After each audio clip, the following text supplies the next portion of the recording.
चुके होंगे।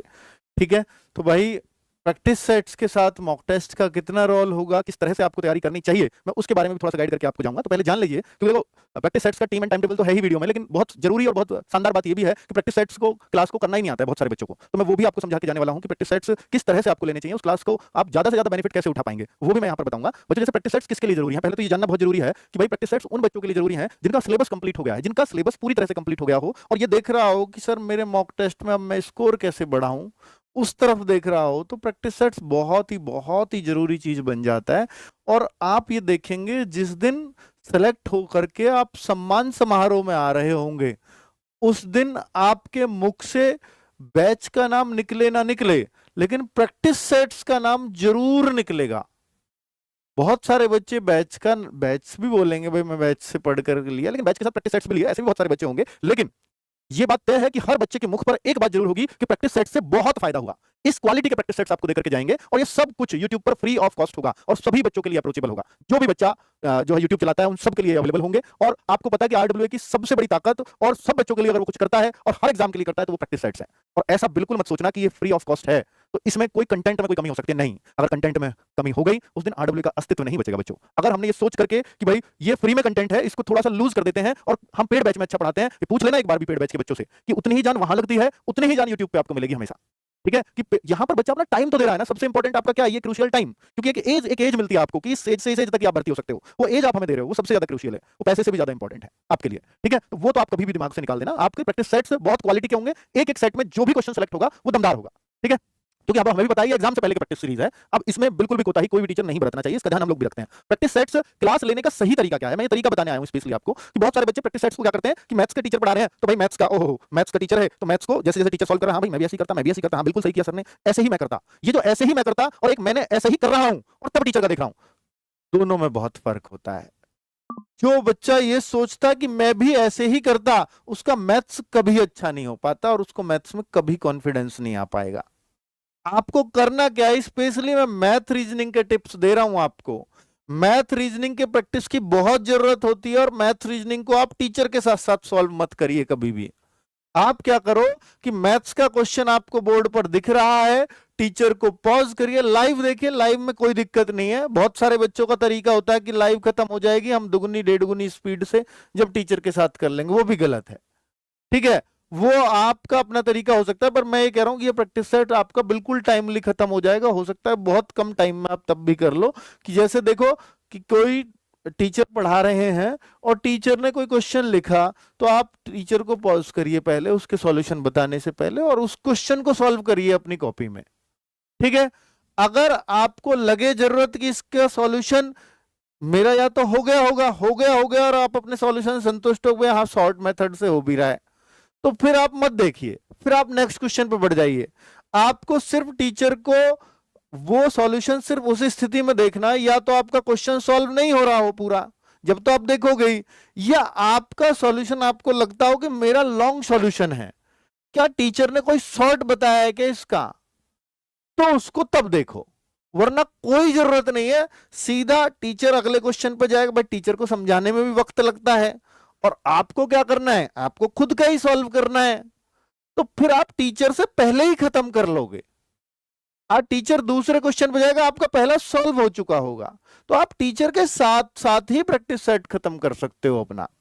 ठीक है, आपको ऐसा नहीं लगेगा कि नहीं मैं अपना सॉल्व करूंगा, टीचर को पॉज करूंगा, फिर मैं अपना देखूंगा, ऐसा नहीं होगा कि आपका 1.5 घंटे में होगा, 1 घंटे प्रैक्टिस सेट कभी नहीं होता। ठीक है, क्योंकि टीचर को समझाने का समय लगता है और आपके लिए वो समय नहीं लगेगा, सॉल्व करने में अपना समय नहीं लगता ज्यादा, तो वो सही तरीका है। स्पेशली मैथ रीजनिंग के लिए कह रहा हूं, ये प्रैक्टिस सेट सीरीज इस बार मिक्स चलेगी, हाँ बिल्कुल, और यही असली प्रैक्टिस सीरीज होती है। एग्जाम से पहले हम कभी भी चैप्टर वाइज प्रैक्टिस सेट नहीं करते हैं, हम करते हैं अगर एग्जाम में टाइम 1.5 से 2 महीना बचा है तो आप सिर्फ और सिर्फ मिक्स प्रैक्टिस सेट्स और ओरिजिनल जो पेपर की पहचान है, हर दिन आप पेपर दे रहे हो, आप ये जो टेस्ट है ना, ये प्रैक्टिस सेट जो होगा हर दिन पेपर हो रहा होगा आपका, वैसा ही सेट बन रहा होगा यहाँ पर। ठीक है, चलो बुक्स को भी प्रैक्टिस सेट्स के रूप में पढ़ें। ये मैंने क्यों लिखी है लाइन कि बुक्स को प्रैक्टिस सेट्स के रूप में कैसे पढ़ सकते हैं। बच्चे आपके पास कोई बुक होती है और आपने कई बार उसको कर लिया होता है, स्पेशली आपको बताऊं मैथ्स रीजनिंग में ऐसा होता है, हमारा फिर उस बुक को पढ़ने का मन नहीं कर रहा है कि हमने पूरी पढ़ ली, 2 बार पढ़ ली, अब मन ही नहीं कर रहा कि यार मुझे आता है सब, ऐसे लगता है ना, एक स्थिति ऐसी आ जाती है कि मुझे सब आता है। फिर आप उस बुक को प्रैक्टिस सेट्स बनाएं।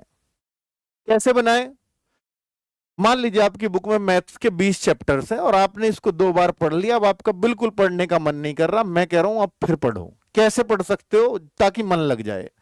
आपका चैप्टर 1 है, चैप्टर 1 को आपको इसमें मिलते हैं कि 70 क्वेश्चन दे रखे हैं, तो ये 70 क्वेश्चन के लिए आप 70 मिनट लगा दो।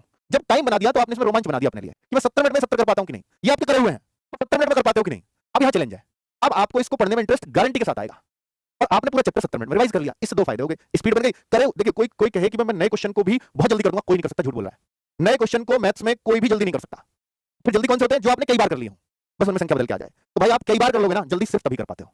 तो इसलिए इनको कई बार, 2 बार आपने कर लिया, तीसरी बार टाइम लगा कर लिया, अब आपको जल्दी करना भी आ गया, तो कोई टेंशन नहीं है। इसलिए कोई भी जल्दी नहीं कर पाता, नए क्वेश्चन को कोई जल्दी कर ही नहीं पाएगा, इस बात में तो भूल जाओ। कोई अगर कहता हो तो झूठ बोल रहा है। मॉक टेस्ट कितने दिन में देना जरूरी है, ये भी बहुत सारे बच्चों का डाउट होता है कि सर हम मॉक टेस्ट कितने दिन में दें। तो मेरे भाई अगर आपका सिलेबस कंप्लीट नहीं, मैं फिर बोल रहा हूं ना, उसके लिए प्रैक्टिस सेट्स है ना मॉक टेस्ट है। मॉक टेस्ट प्रैक्टिस सेट्स उसी के लिए जरूरी है जिसने अपना सिलेबस कंप्लीट कर लिया हो। पहले अपना सिलेबस ही करना जिसका सिलेबस नहीं हुआ है। तो मॉक टेस्ट अगर आपके एग्जाम में 1 महीना रह गया है, फिर तो आप रोज एक मॉक टेस्ट लगा लो। मैं डेली की सलाह सिर्फ तब दूंगा जब 30 दिन बचे हैं। उससे पहले आप हफ्ते में 1 या हफ्ते में 2 मैक्सिमम रखो, क्योंकि उनसे सीखना ज्यादा है और पढ़ने के लिए समय ज्यादा निकालना है। डेली टेस्ट देकर के बहुत समय नहीं खराब करना है, ठीक है। एक तरीका है, वो इस बच्चे की अपनी स्पेशलिटी है, ऐसे भी होते हैं बच्चे। और मैं फिर भी आपको बता रहा हूं कि एक आइडियल कंडीशन बता रहा हूं कि भाई आपको डेली मॉक टेस्ट जब 30 दिन आपके बचे हो तब आपको डेली मॉक टेस्ट शुरू कर देना चाहिए। अभी आप हफ्ते में 1 दे रहे हो, 2 दे रहे हो, 3 दे रहे हो, 3 से ज्यादा मत देना। एक दिन छोड़ करके एक दिन दे सकते हो, 3 हो गया हफ्ते में, ठीक है। तो इतना मॉक टेस्ट दे लेना। अब आपके इतने मॉक टेस्ट कहां से अवेलेबल होंगे, तो मैं आपको पहले ही बता रहा हूं भाई, ये मॉक टेस्ट हमने 100 प्रोवाइड करा दिए, लिख भी दिए किसके कितने मॉक टेस्ट हैं। तो ये 100 रुपीज अगर आप खर्च कर लो तो ये सीरीज, क्योंकि दिल्ली पुलिस दिल की पुलिस, ये वहां के ऑफिसर डीसीपी वीसीपी जब भी जो भी एसीपी सब दिल की पुलिस लिखते हैं, ठीक है। ट्विटर वगैरह पे हर जगह दिल की पुलिस देखोगे, तो इसलिए दिल की पुलिस सीरीज आपको दिल्ली पुलिस हर बार याद दिलाती रहेगी। कांस्टेबल, हेड कांस्टेबल, मिनिस्ट्रियल, एडब्ल्यूटीपी और ड्राइवर, ये सबके लिए सीरीज इंपॉर्टेंट होने जा रही है और सबका हमने ध्यान रखा है। देखिए इंग्लिश विपिन भाटी सर सुबह 9 बजे, एचसीएम वाले बच्चों को ही ये क्लास लेनी है सिर्फ। कंप्यूटर की क्लास शिवम सर ले रहे होंगे, ड्राइवर मैथ्स 2 बजे आपको राहुल तेवतिया सर की क्लास मिलेगी, ठीक है। नवीन सर वाले अभी थोड़े से शांत रहे, मैं अभी बताऊंगा उनको। तो जीएस 3 बजे से अजीत सर ले रहे होंगे, और ये आपको बता दूं कि 30 क्वेश्चन की जीएस ऐसा रेशो रहता है, स्टैटिक 20 क्वेश्चन, बाकी अदर जीएस 30 क्वेश्चन। हालांकि जो स्टैटिक है वो 23-24 तक भी चली जाती है, 17-18 भी रह जाती है। तो 30 क्वेश्चन की जीएस तो ये 1 घंटे की क्लास होगी, और 30 क्वेश्चन की जीएस अजीत सर करा रहे होंगे, और 7 बजे से स्टैटिक जीके की, यानी बाकी जो 20 क्वेश्चन वाली जीएस है वो सोनवीर सर 40-45 मिनट्स की क्लास ले रहे होंगे इसको। तो ये दोनों जीएस मिलकर के कंप्लीट जीएस बन जाती हैं, और ये मिक्स प्रैक्टिस सेट्स होंगे। मैं बता चुका हूं, ये बात अलग है कि ये लोग अपने आप को उसको टाइम टेबल या टॉपिक वाइज उसमें बांट लें, ठीक है, अपने जीएस के सेट को। स्टैटिक जीके शाम को 7 बजे चलेगी। ड्राइवर वाला पार्ट रंजन सर, ये केवल दिल्ली पुलिस ड्राइवर वाले बच्चों को लेनी है, 5 बजे से क्लास चल रही होगी।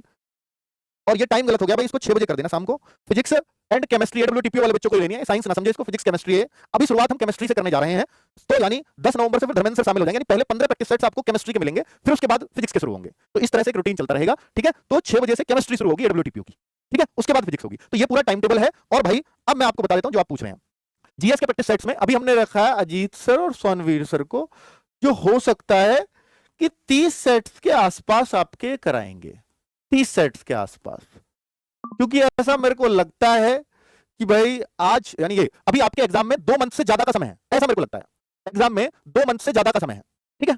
और नवीन सर जब लास्ट का 1 महीना बचेगा, आप पूछ रहे हैं नवीन सर का जीएस प्रैक्टिस सेट कब से शुरू होगा, तो नवीन सर जो लास्ट का 1 मंथ बचेगा उसमें उन्होंने बोला है कि वो 25 के सेट के आसपास, 25 सेट्स ये आपसे उन्होंने प्रॉमिस कर ही दिया है। ये 25 सेट्स नवीन सर, फिर अजीत सर और सोनवीर सर के सेट्स बंद हो जाएंगे, और केवल 3 बजे से ही नवीन सर का प्रैक्टिस सेट चलेगा, जो 25 सेट्स लेंगे, ठीक है। लेकिन ये कब लेंगे, पहले ये 30 सेट्स हो जाए, उसके बाद इनके सेट्स चलेंगे। तो क्योंकि हमारे एग्जाम में भी 2 मंथ से प्लस का टाइमिंग है, अगर ये थोड़ा बहुत आगे पीछे होता है तो हम इन सेट को जल्दी शुरू करा देंगे। कुल मिलाकर के आपको नवीन सर के 25 से कम नहीं मिलेंगे, और उन्होंने बोला कि ये सफिशिएंट होंगे, क्योंकि ये जो सेट्स लेते हैं ये करीब 2 घंटे का एक सेट होता है, और उसमें एक सेट में अगर एक क्वेश्चन 40 लेकर के आ रहे हैं या 50 लेकर के आ रहे हैं, तो वो 4 गुने क्वेश्चन है, 5 गुने क्वेश्चन है, क्योंकि ऑप्शंस को अच्छे से एक्सप्लेन करते हैं आपको। तो क्लियरली सब कुछ समझ में आ गया ना, ठीक है। तो नवीन सर वाले बच्चे, आपको पहले भी मैंने बोला था कि नवीन सर